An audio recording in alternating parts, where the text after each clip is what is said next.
누가복음 24장 48절에서 53절로 봅니다. 너희는 이 모든 일의 증인이라. 볼지어다 내가 내 아버지께서 약속하신 것을 너에게 보내리니 너희는 위로부터 능력으로 임하여 입혀질 때까지 이 성에 머물라 하시니라. 예수께서 그들을 데리고 베다니 앞까지 나가사 손을 들어 그들에게 축복하시더니 축복하실 때에 그들을 떠나 하늘로 올려주시니 그들이 그에게 경배하고 큰 기쁨으로 예루살렘에 돌아가 늘 성전에서 하나님을 찬송하니라. 아멘.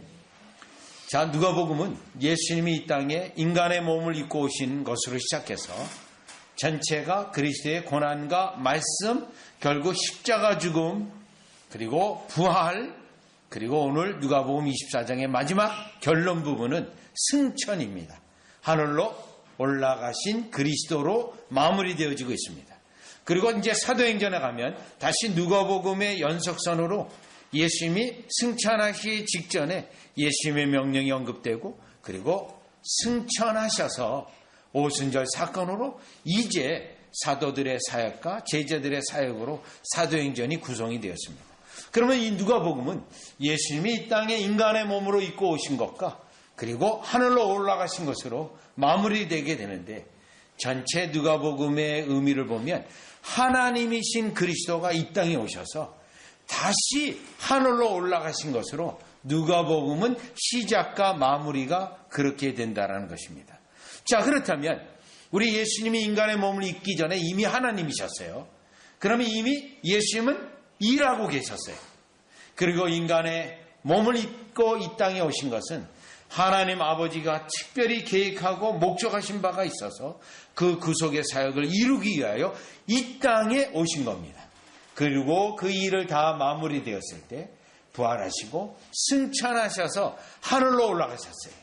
그러면 하늘로 올라가셨다는 걸 마무리된다는 것은 원래 하나님이신 예수님이 이 땅에 오신 그 일들을 계속해서 연속선상에서 하나님으로서 일을 하고 계신다는 예수님으로 누가복음이 마무리되고 있습니다.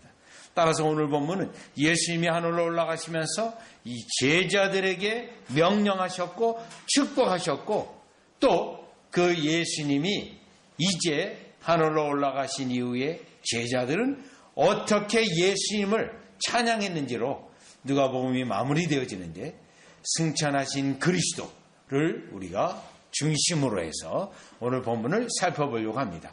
승천하신 그리스도는 누가복음에 왜 이렇게 끝났냐면 부활하신 예수님으로 끝난 게 아니라 승천하신 것까지 마무리하심을 통하여 하늘로 돌아가셔서 이제 예수님이 무슨 일을 하고 그 직전에 제자들은 어떻게 예수님에게 응답했는가, 이 말씀의 초점이 여기에 있습니다. 따라서 우리가 부활주일을 이와 같이 주님 앞에 감사주일로 지키지만 그 부활하신 주님이 승천하셔서 지금 하늘보좌 우편에 계신 것이 부활주일의 초점이에요. 핵심이에요. 하나님의 은혜 가운데 섭리 가운데 공교롭게도 이 누가복음 24장하고 2024년 부활주일하고 딱 맞아져서 이렇게 의도한 건 아니었는데요. 우리가 진정한 2024년 여러분의 생애 전체에서 이 부활주일은 꼭 기억하도록 우리가 이 본문이 되은 것에 대하여 하나님께 감사를 드립니다. 저도 사실 제 인생에서 부활주일이 절대 잊어버려서는 안 되는 부활주일이 2번이나 있었어요. 2007년도에 부활주일 새벽에 얼마나 아팠는지 병원에 갔어요. 그때도요. 그리고 2020년 부활주일도 그만 여러분이 잘 아는 것처럼 아파가지고 이렇게 병원에 간 기억이 있는데, 자, 우리 주님의 부활의 능력을 체험케 하기 위한 것으로 제가 믿음으로 받아들이고 있어요. 여러분이 2024년 부활주일 잊어버리지 않습니다. 누가복음의 24장 마지막 부활주일이 이 본문하고 연결이 되어져서 여러분이 생애에 2024년 부활주일에 부활의 진정한 것과 그리스도가 승천하신 것에 대하여 잊어버리지 않도록 우리 주님이 인도하신 것에 또 찬양을 드립니다. 자, 그러면 첫 번째로요. 이 본문이 48절 49절을 보면 이제 승천하시면서 제자들에게 명령하신 거예요. 그 명령하시고 50절 51절까지 가는데 보시죠. 48절입니다. 너희는 이 모든 일의 증인이라. 볼지어다 내가 내 아버지께서 약속하신 것을 너희에게 보내리니 너희는 위로부터 능력으로 입혀질 때까지 이 성에 머물라 하시니라. 자, 성령을 보내주실 것을 약속해 주셨습니다. 왜냐하면 아버지 아들로 이 성령을 주실 것인데 목적은요. 48절에 있는 것처럼 그들로 제자가 되고 증인이 되기 위해서 이 약속을 하시고 또 이곳을 떠나지 말라고 하셨습니다. 자, 그런데 우리 주님은요, 이걸로 끝나지 않고 50절에 예수께서 그들을 데리고 베드니 앞으로 나아가사 손을 들어 그들에게 축복하시던 축복까지 하셨습니다. 이 성령이 오실 것을 기다리라고 했고 능력이 입혀질 때까지 기다리라고 했고요. 이유는 증인의 사역을 감당할 것이기 때문에요. 그런데 지금 이 본문은 승천하시기 직전이에요. 축복까지 하셨습니다. 축복이요. 그리고 51절에 보면 축복하실 때에 그들을 떠나 하늘로 올려주시니 축복하실 때 승천하셨다는 겁니다. 그렇다면 지금 48절에서 50절, 51절까지 깨달을 수 있는 것은 승천하시는 이유를 알 수 있습니다. 승천하시는 이유. 그 이유는요, 예수님이 계속 사역하기 위함입니다. 하늘 보좌 우편에 가셔서 이 땅에 2000년 전에 이 땅에 오셨던 그 예수님이요, 지금 하늘로 돌아가셔서 다시 예수님의 일을 계속하신다는 거예요. 연속성상을 가지고 일을 계속하십니다. 근데 그 일을 계속하실 때 우리 예수님의 도구와 수단이 있습니다. 그 도구와 수단이 지금 제자들, 사도들이에요. 그렇기 때문에 예수님은 이들에게 명령하셨고 이들에게 성령을 기다리라고 하셨고 결정적으로 이들에게 축복을 하셨습니다. 축복을요. 왜요?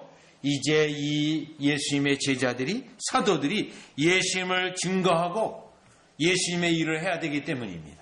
그렇다면 지금 하늘에 계신 승천하신 그리스도는요, 계속 일을 하시는데 이 제자들과 사도들을 통해서 지금 현재 오늘날 여러분, 예수님의 제자인 여러분을 도구로 해서 예수님이 계속 일을 하신다는 거예요.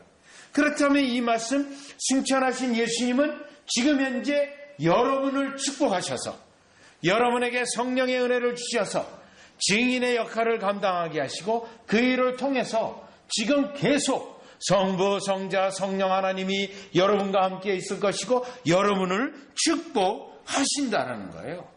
그러면 이렇게 예수님이 하늘 승천하셔서 하늘에서 하시는 일로 여러분에게는 어떠한 일이 일어날까요? 이 일에 대해서는 요한복음이 잘 설명하고 있습니다. 여러분 다 같이 요한복음 10장 16절로 요한복음 10장 16절로 가보시면 요한복음 10장 16절입니다. 지금 하늘에 계신 우리 예수님이 여러분을 축복하십니다. 축복하기를 즐거워하세요. 성령의 역사로 성령의 은혜를 주시기를 즐거워하세요. 왜 그럴까요? 16절이에요. 또 이 우리에 들지 아니한 다른 양들이 내게 있어. 자, 이 양들은 아직 구원의 은혜가 없는 양이에요. 그런데 이 양들은 아버지가 선택한 양이에요. 내가 인도할 터이니 예수님이 인도하시겠대요. 지금 하늘 보좌 우편에서 이들을 인도하려고 일하고 계세요. 그런데 그들도 내 음성을 듣고 그들도 예수님의 음성을 들어야 됩니다. 그런데 지금 예수님은요, 어디 계시죠? 승천하셔서 하늘 보좌 우편에 계세요. 그러면 어떻게 이들이 예수님의 음성을 듣죠? 바로 증인으로 세운 제자들, 그리고 오늘 21세기에 있는 여러분들이에요. 여러분들이요. 여러분들이 그 음성을 들내는 거예요. 그러면 구원하시는 일은 누가 하세요? 여러분이 하는 거예요? 여러분이 하는 게 아니에요. 예수님이 하시는 거예요. 어떻게 해요? 성령의 역사로. 성령의 역사. 왜요? 성부 하나님이 그 영혼을 선택했기 때문에. 그러면 여러분을 지금 도구로 해서 우리 예수님이 양을 구원하는 일을 하고 계시는데, 그러면 여러분이 도구가 되어지고 그 도구가 될 수 있도록 성령을 보내시고 예수님이 직접 축복했어요. 승천하기 직전까지 그들을 축복했어요. 그러면 여러분에게는 어떤 일이 일어날까요? 요한복음 14장으로 가보세요. 요한복음 14장 12절로 가보세요. 요한복음 14장 12절. 예수님이 지금도 여러분을 축복하십니다. 하늘 보좌 우편에서 승천하셔서. 목적은요? 자신이 구원할 백성이 여러분을 통해서 구원하시려고 하기 때문에요. 그러면 여러분을 불가합을 축복하실 수밖에 없어요. 그러면 여러분에게는 예수님이 축복하실 때 어떠한 일이 일어나냐? 이거죠. 12절이에요. 내가 진실로 진실로 너에게 이르노니 나를 믿는 자는, 그리스도를 붙잡고 의지하는 자는 내가 하는 일을 그도 할 것이요. 반드시 예수님의 일을 하게 돼 있어요. 예수님. 하늘 보좌 우편에 지금 일을 하고 계시는데 그 일의 도구가 되게 되어 있어요. 예? 그런데 또한 그보다 큰 일도 하리니 이는 내가 아버지께로 감이라. 큰 일도 한다고 되어 있어요. 왜요? 우리 주님이 여러분을 축복하고 우리 주님이 성부와 성자가 여러분에게 성령을 보내주셔서 이 그리스도의 일을 하도록, 그리스도가 구원하시는 일이 계속 연속성으로 일어나도록 이와 같이 큰 일을 하게 돼 있다는 것입니다. 자, 그렇다면 지금 오늘 이 부활주일을 여러분이 하나님 앞에 예배하면서 무엇을 기대합니까? 그리스도가 승천하기 직전에 그 제자들을 도구로 쓰기 위해 축복하셨어요. 지금 우리 주님이 하늘 보좌 우편에 여러분을 축복하세요. 왜요? 예수님이 그 일을 하려고요. 그 일은 여러분이 큰 일도 감당한다고 되어 있다는 것입니다. 따라서 오늘 이 부활주일을 통하여 주님이 여러분에게 축복하시고 여러분이 주님이 그 일을 감당하도록 은혜를 베푸시고 큰 일까지 할 수 있도록 능력을 주시는 이임을 여러분들이 기억하고 이 땅에 우리 부활하신 그리스도, 승천하신 그리스도가 여러분을 지금도 연속선상에서 계속 축복하고 있다는 사실을 기억하고 부활하신 주님, 승천하신 주님은 그러한 의미에서 우리에게 중요하다는 것을 저와 여러분이 깨달으시기를 주 예수 그리스도 이름으로 축원합니다. 그러면 지금 현재 주님이 여러분을 축복하고 주님이 함께 하세요. 그러면 여러분이 큰 일도 감당해요. 또요, 여러분이 고난도 감당할 수 있어요. 고난도요. 또요, 우리 주님이 놀라운 일을 행하심을 통하여 여러분을 통해서 전도도 할 뿐만 아니라 다른 영혼도 구원할 뿐만 아니라 여러분을 통해서 우리 하나님은 어떤 일도 다 하실 수 있다라는 사실을 기억하시고 이 부활주의 승천하신 그리스도가 오늘도 지금도 현재 나를 축복하신다는 사실을 찬양하시기를 바랍니다. 주님이 그 일을 하려고 하시는 일에 여러분의 기업도 쓰임을 받고요. 또 여러분의 가정도, 여러분의 자녀도 연속성을 가지고 축복받을 수 있잖아요. 그래서 오늘 승천하신 그리스도가 축복하신다는 사실, 그 일은 계속하시는 가운데 축복하신다는 사실을 기억하고 기억하는 여러분 되어주시기를 주 예수 그리스도 이름으로 축원합니다. 자, 그러면 이제 예수 그리스도가 승천하시면서 축복했어요. 그러면 두 번째 52절, 51절, 52절을 보시면 축복하실 때 그들을 떠나 하늘로 올려주시니 그들이 그에게 경배하고 큰 기쁨으로 예루살렘에 돌아가. 이미 순종하는데요. 중요한 단어가 있어요. 52절에. 그에게 경배하고 해요. 예수 그리스도의 승천을 통하여 이들이 무엇을 온전히 깨닫죠? 그에게 경배했다는 거예요. 이제 예수님은 더 이상 인간 예수가 아니에요. 선지자 예수가 아니에요. 하나님이신 예수님으로 이들은 분명히 깨닫고 있다는 거예요. 제자들이요. 그래서 경배하는 겁니다. 우리가 사람에게 경배할 수는 없잖아요. 해서는 안 되고요. 우상 숭배잖아요. 경배는 오직 하나님께만 하는 거예요. 그래서 우리가 조상 제사도 드리지 아니하고 조상 숭배도 하지 않는 거예요. 오직 예배는 하나님께만 드려요. 그런데 이미 제자들이 여기에 깨닫고 있어요. 예수님이 하나님이심을. 즉 하나님이시며 하늘로 돌아가시는 게 하나님이셨던 분이 다시 하늘로 돌아가신다. 그러면 여기에 이들이 경배한다는 사실에서 이 제자들이 이 사건을 통하여 무엇을 깨닫죠?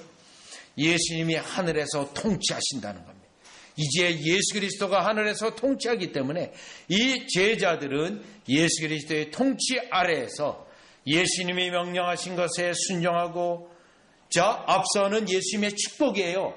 이제는 통치예요. 통치권자에게 순종하고 굴복하고 그 명령을 따른다는 겁니다.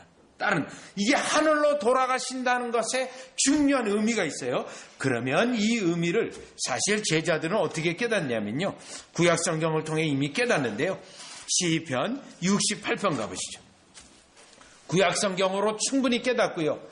엠마오 도상의 두 제자는 예수님이 특별히 부활하신 후에 모세와 선지자로, 또요 부활하신 주님이 다시 제자들에게는 모세와 선지자와 시편으로, 이런 시편이 언급되어 있어요.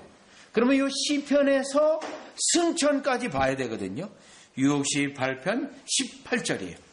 68편 하늘로 돌아가신다. 보시죠. 18절. 주께서 높은 곳으로 오르시며, 요거예요. 부활 승천이에요. 높은 곳으로 오르시며 하늘로 돌아가셨다.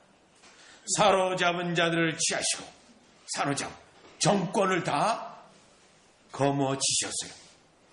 선물들을 사람에게서 받으시며 마땅히 하늘의 하나님으로 경배를 받으셔야 되고, 반역한 자들로부터 받으시니 심지어 그리스도를 대적한 자들도 이제는 굴복해서 그리스도에게 예배해야 돼요.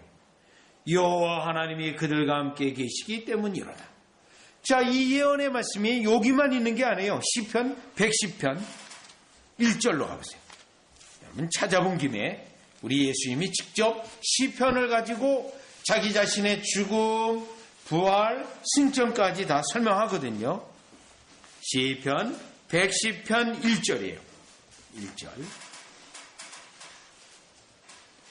여호와께서 내 주에게 말씀하시기를 내가 내 온수도로 내 발판이 되기까지 너는 내 오른편에 앉아있으라 하셔도, 요게 승천하여 등극하시는 예언의 말씀. 승천하셔서 등극하세요. 왕으로 등극하세요. 주로 등극하세요. 하나님 보좌 우편, 성부 바로 우편에 계세요. 우편에. 그러면 이 등극하셔서 뭘 하시는가? 5절이에요.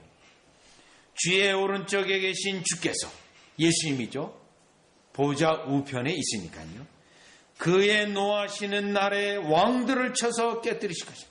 만국을 다스려요. 만국을 다스리고 천하 만국을 다스리고 천하 왕들을 다 다스리시고요. 주권자를 다 다스리고요. 또요, 마귀, 천사 할 것 없이 모든 것을 다스리시는 그리스도이신 거예요. 그 그리스도가 주가 되기 위하여 지금 부활하실 뿐만 아니라 반드시 승천하셔야만 했다는 거예요. 승천하심. 그래서 승천하심으로 지금 현재 여러분의 통치자가 되어서 우리를 다스리고 우리에게 명령하시고 우리를 지금 지배하고 계시는 예수님이라는 것입니다. 따라서 부활주일이에요. 보통 십자가에 달린 예수님이 아니고요. 승천하셔서 등극하신 예수님을 바라볼 때 반드시 그리스도의 통치에 굴복하고 그리스도의 다스림에 굴복하여서 그 권위를 높이고 따라가야 되는 것을 우리가 깨닫게 되는 겁니다. 그래서 우리는 어떻게 해요? 그리스도를 예배하는 겁니다. 그리스도. 지금 누가복음 24장 다시 오시면 52절에 그에게 경배하고 그래서 경배하는 거예요. 승천하셔서 보좌 우편에 만물을 통치하시기 때문에 만물을요. 여러분, 우리가 사는 이 세상에는 모든 여러 많은 나라들이 있어요. 전쟁 가운데 있는 나라들이 있고 때로는 기독교를 핍박하는 나라도 있고요. 이 많은 이 땅에 일어나는 일들이 우리가 지금 현재 다 할 수는 없어요. 그런데 분명한 게 있습니다. 우리 주님은 교회를 위하여 그 나라의 정권도 다스리시고요. 그 일어나는 일들을 자신의 왕국의 확장에 반드시 사용하신다는 걸 볼 때 우리는 이 땅에 슬픈 일을 당하고 어려움을 당한다 할지라도 주권자가 그리스도이시기 때문에 반드시 성도에게 유익하게, 성도에게 복이 되도록 역사하신다는 것을 저와 여러분이 믿고 고백해야 될 뿐만 아니라 그리스도의 통치의 다스림에 굴복하여 우리가 잠잠히 인내하고, 심지어는 여러분이 고난 가운데 있다 할지라도 나를 지금 통치하시고 나의 모든 걸 아시고 나를 어디 방향으로 어느 곳에 목적지까지 이끄실 것을 우리 주님이시기 때문에 그 통치를 인정하고 우리가 주님 앞에 굴복하고 때로는 잠잠하고 때로는 부르짖고, 그래서 그 통치를 인정하는 여러분 되어주시기를 주 예수 그리스도 이름으로 축원합니다. 왜냐하면 여러분이 고난 가운데 있어요. 때때로는 마귀의 유혹으로도 어려움을 당하고 있어요. 결국 여러분, 우리 스스로가 일어나지를 못합니다. 통치권자가 결국은 일으킬 것이고 능력도 주실 것이고 하기 때문에 지금 현재 하늘 보좌 우편에 나를 다스리고 나에게 명령하시는 주님을 여러분들이 바라볼 때 반드시 제일 첫 번째 깨달은 것처럼 여러분을 축복하시는 주님이신 줄 믿습니다. 자, 그러면 우리가 첫 번째는 축복하시는 그리스도시요, 두 번째는 하늘 보좌 우편에 통치하시는 그리스도예요. 그러면 세 번째는요, 53절입니다. 늘 성전에서 하나님을 찬송하니라.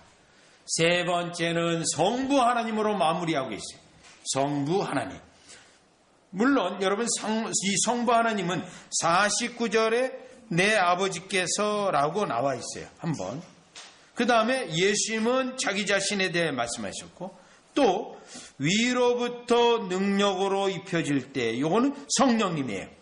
따라서 48절에서 53절까지 볼 때 지금 성령 하나님 언급되어 있고 예수님이 직접 축복하시고 성부 하나님은 49절하고 53절에 나와 있어요. 두 번이나 나와 있어요. 성부 하나님이에요. 그러면 지금 왜 성부 하나님을 이들이 성전에서 찬양할까요?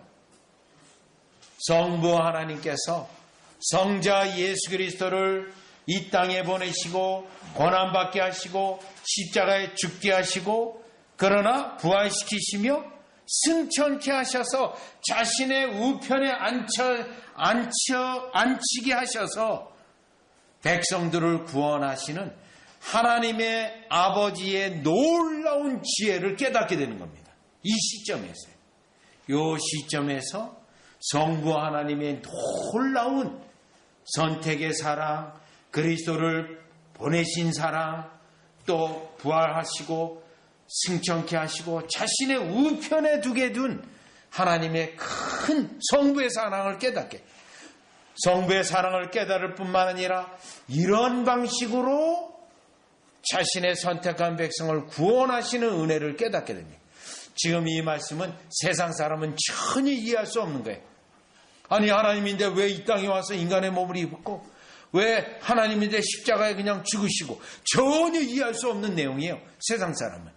그런데요, 예수 그리스도를 통하여 이 은혜를 온전히 깨달은 자는, 구원의 은혜가 있는 자요, 그 결론은 반드시 성부 하나님의 지혜와 능력과 은혜를 찬양하게 되어 있다는 거예요. 그렇기 때문에 이들이요, 성전에 가서 하나님을 날마다 찬송하는 거예요. 날마다. 그러면 이 내용은 여러분, 특별히 사도 바울은 어디서 이 원리를 말하고 있냐면요, 고린도전서 1장입니다. 고린도전서 1장에 가보시면, 고린도전서 1장이에요. 고린도전서 1장에 22절로부터 보시면, 22절. 유대인은 표적을 구하고 헬라인은 지혜를 찾으나 유대인들은 봐야 믿습니다. 표적 같은 기적이 일어나야 믿으려고 해요. 그렇지 않으면 안 믿습니다. 헬라인은 지혜를 찾으니. 여러분, 헬라는 그리스입니다. 그리스는 여러분이 잘 아는 것처럼 철학의 나라입니다. 네? 철학의 나라요. 소크라테스도 나오고 아리스토텔레스도 나오고 심지어는 수학 철학자인 피타고라스도 요 헬라 사람이에요. 헬라 사람. 이 사람들은 지혜를 찾아요. 이성적으로 이해가 돼야 됩니다. 자, 그러니 유대인은 기적을 봐야 믿으니 예수님을 안 믿고요. 왜요? 십자가에 죽으신 예수님을 믿을 수가 없어요. 하나님이 어떻게 인간의 손에 의해 죽나? 믿을 수가 없어요. 헬라는 지혜를 찾아요. 인간의 이성으로 하나도 맞지 않아요. 우리를 위한 죽음이라고? 아니, 본인 자신을 위해 해야지. 믿을 수가 없어요. 그런데 23절. 우리는 십자가에 못 박힌 그리스도를 전하니 유대인에게는 꺼리끼는 것이요 이방인에게는 미련한 것이거든. 미련해 보입니다. 꺼리끼고요. 그런데 24절이 오직 부르심을 입은 자들에게는 요 뭐죠? 성령의 역사로 인하여 그리스도를 믿게 된 자예요. 성령의 역사로 그리스도를 믿게 된 자에게는 유대인이나 헬라인이나 그리스도는 하나님의 능력이요 하나님의 지혜니라. 요 뒷부분이 중요한 하나님의 지혜. 성부 하나님의 놀라운 탁월한 지혜로 이러한 그리스도를 통하여 구원을 일으키시는구나. 구원 백성에게 구원을 주시는구나를 알게 됩니다. 왜 그럴까요? 왜 하나님이 지혜할까요? 교만한 자는 다 떨어져 나가게 해요. 교만한 자는. 네, 자기 지식 자랑하고 학벌 자랑하고 문벌 자랑하고 또 세상적인 재물 자랑하고 교만한 자는 예수님을 아예 믿을 수 없는 구조가 돼 있어요. 구조가. 그래서요. 겸손한 자, 지혜가 없는 자, 비천한 자, 나약한 자는 그리스도를 믿도록, 즉 하나님은 교만한 자를 물리치고 오직 겸손한 자를 구원하시는 그 지혜가 그리스도를 통한 구원의 방법 속에 있다는 것을 깨닫게 됩니다. 그래 하나님의 지혜라고 해요. 그래서 25절 부연 설명을 합니다. 하나님의 어리석음이 사람들은 이와 같은 구속의 방법에 대하여 어리석다고 말해요. 그래서 사도 바울은 하나님의 어리석음이 사람보다 지혜롭고 하나님의 약하심이 사람보다가 아니라 얼마나 많은 수많은 교만한 죄인들을 내치고 야지 하나님의 은혜로 하나님의 지혜를 찬양하는 백성으로 자신의 백성을 만드시는 하나님의 구원의 방법이에요. 이러다 보니 실제로 구원받은 사람들은 어떻습니까? 26절이에요. 형제들아 너희를 부르심을 보라. 육체를 따라 지혜로운 자가 많지 아니하며 지혜로운 자가 많지 않다고 합니다. 능한 자가 많지 아니야. 능력 있는 자가 많지 않아. 문벌 좋은 자가 많지 아니하고 하도다. 그러나 하나님께서 세상에 미련한 것들을 택하사 지혜 있는 자들을 부끄럽게 하려 하시고 세상의 약한 것들을 택하사 강한 것들을 부끄럽게 하시며 하나님께서 세상의 천한 것들과 멸시받는 것들과 없는 것들을 택하사 있는 것들을 폐하려 하시나니 목적이 있습니다. 29절에 이는 아무 육체도 하나님 앞에서 자랑하지 못하게 하려 하십니다. 하나님 앞에서. 그럼 여러분 현대교회는 문제가 뭡니까? 교회 속에 오직 하나님만 자랑, 그리스도를 찬양해야 되는데요. 인간을 찬양하고요. 인간을 높이고요. 인간의 말을 하고. 이게 결정적으로 문제입니다. 구원의 방법하고 맞지 않아요. 그런데 누가복음 24장 53절 끝은 뭘까요? 예수님의 이러한 하나님의 구속의 방법, 하나님 아버지의 지혜라는 걸 깨닫게 돼요. 그래서 지금 우리가 고린도전서 1장 보고 있지 않습니까? 그 앞에 끝나는 성경이 뭐죠? 로마서예요. 로마서 16장 25절에서 27절이 또 연결됩니다. 보시죠. 로마서 16장 25절에서 27절. 나의 복음과 예수 그리스도를 전파함은 영세전부터 감춰졌다. 영세전부터 감춰졌어요. 아무나 아는 게 아니에요. 여러분이 복음 전도해도 예수님 전에도 다 아무나 아는 게 아니에요. 25절, 26절. 이제는 나타나신 바 되었습니다. 이제는 나타났어요. 바울 같은 경우는 예수님을 직접 만나고요. 사도들 같은 경우는 성령님의 역사로 분명히 알게 돼요. 영원하신 하나님의 명을 따라 선지자의 글로들의 글로 말미암아 모든 민족이 믿어 순종하게 하시려고 알게 하신 바, 모든 민족으로 하나님의 백성을 만드시는 방식이 예수 그리스도를 통하여 그 신비의 계시를 따라 된 것이니 이 복음으로 너희를 능히 견고하게 하실. 결국 최종적 결론은 뭐죠? 아까 하나님을 성부를 찬양하는 걸로 끝났잖아요. 27절이에요. 성부를 찬양하는 것으로 끝나요. 보시죠. 지혜로우신 하나님께 예수 그리스도로 말미암아 영광이 세세 무궁하도록 있을지어다. 아멘. 지혜로우신 하나님, 성부 하나님의 이 탁월한 지혜, 놀라운 지혜를 찬양하는 거예요. 여러분과 저를 구원하는 방법이요. 또 이 지혜로우신 하나님이 여러분을 예수 그리스도를 믿게 하고 오늘날까지 자신의 언약 백성으로 축복하시는데, 이 지혜로우신 하나님이 여러분을 계속 보호하시고 축복하시고, 때로는 여러분이 넘어졌다 한다 할지라도 이 지혜로우신 하나님이 그것을 선으로 바꾸실 능력까지 있잖아요. 그래서 우리는 인생의 결론이, 믿음의 결론이 지혜로우신 그리스도의 아버지 하나님이에요. 그리스도의 아버지 하나님.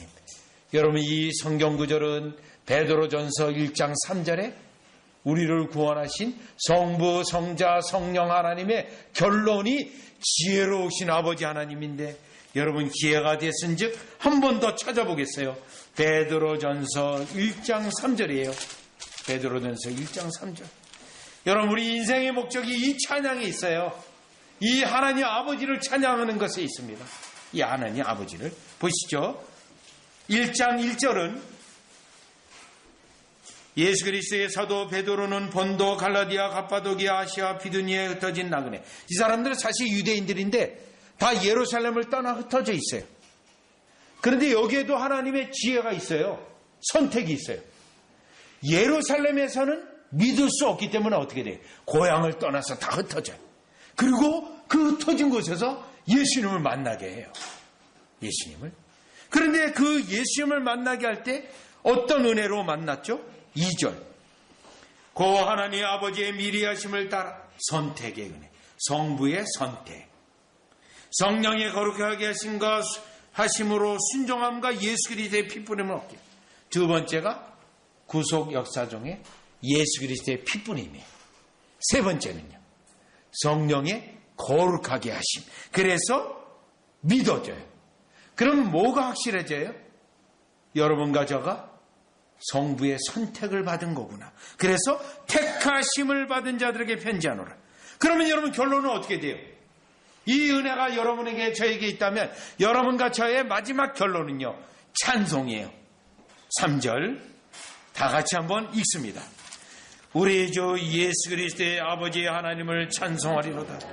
그의 많으신 공혈대로 예수 그리스도를 죽은 자 가운데서 부활하게 하심으로 말미암아 우리를 거듭나게 하사 산 소망이 있게 하시며, 지금도 현재 소망이 있게 하세요. 그런데 찬양의 핵심 내용은요, 우리 주 예수 그리스도의 아버지 하나님이에요. 아버지. 좀 아까 살펴본 로마서 16장 마지막 구절 결론과 같은 결론이에요. 베드로 사도나 바울 사도나 똑같은 내용이에요.